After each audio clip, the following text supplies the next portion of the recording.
Retour sur le plateau de TV Finance, on va se focaliser sur quelques paires de devises et quelques informations marquantes les concernant. Vous le voyez, Philippe Lermy nous a rejoint. Bonjour.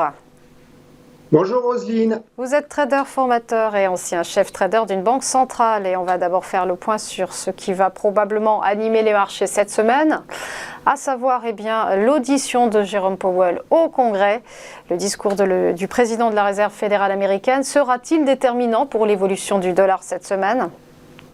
Oui, alors Jérôme Powell, donc le président de la Banque centrale américaine, sera auditionné mardi par le comité bancaire du Sénat et il recommencera l'exercice le lendemain devant le comité des services financiers de la Chambre des représentants.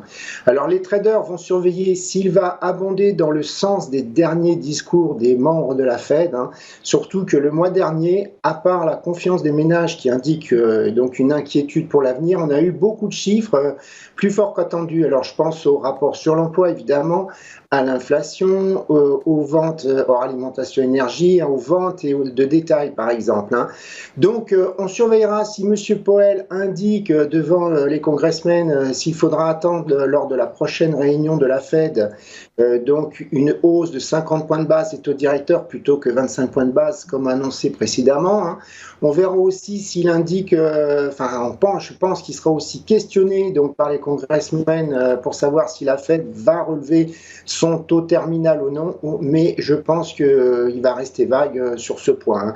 Alors sur le graphe, on voit que certaines banques, là j'ai pris la banque japonaise Nomura, on voit que certaines banques anticipent maintenant des taux terminaux à 5,50, 5,75%. On va enchaîner avec le rapport sur l'emploi aux États-Unis et l'emploi devrait donc rester robuste d'après les économistes. Oui, tout à fait. Donc les économistes s'attendent à 200 000, 215 000 créations d'emplois pour le mois de février et un taux de chômage qui resterait donc au plus bas depuis plus d'un demi-siècle, à savoir 3,4%. Donc ce rapport devrait confirmer ou infirmer l'inquiétude des marchés, à savoir est-ce que le boom des créations d'emplois du mois de janvier était seulement transitoire ou alors même irréaliste. Qu'est-ce qu'on voit? Pourquoi je dis ça? Parce que les températures ont été nettement au-dessus des normales saisonnières en janvier. Il y a eu le département du travail américain qui a procédé à des ajustements saisonniers de ce chiffre. Et ils sont traditionnellement plus forts pour le mois de janvier. Et il y a eu aussi la fin de mouvements de grève qui a mécaniquement, je dirais, rajouté 36 000 emplois. Maintenant, même si la correction du mois de janvier, qui sera publiée donc en même temps que le chiffre de février, même si cette correction reste au-dessus de 200 000, par exemple, ça restera quand même un chiffre très bon dans l'absolu. Mais bon, il est probable que la Fed partage cette incertitude elle aussi, et ça ne m'étonnerait pas que du coup Powell botte en touche, donc comme je vous disais sur la question d'une hausse de 50 BP plutôt que de 25 BP lors des auditions.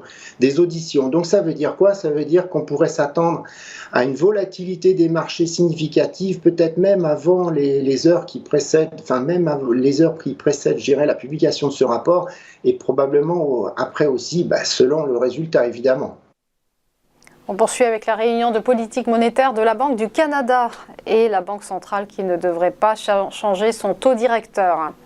Oui, alors lors de la réunion précédente, la Banque du Canada avait annoncé qu'elle s'attendait à maintenir son taux directeur à 4,5%, mais depuis ce scénario est remis en cause par certains économistes, car même si le Canada continue de créer des emplois, l'inflation a évolué sous les attentes des économistes et le PIB est en train de ralentir fortement.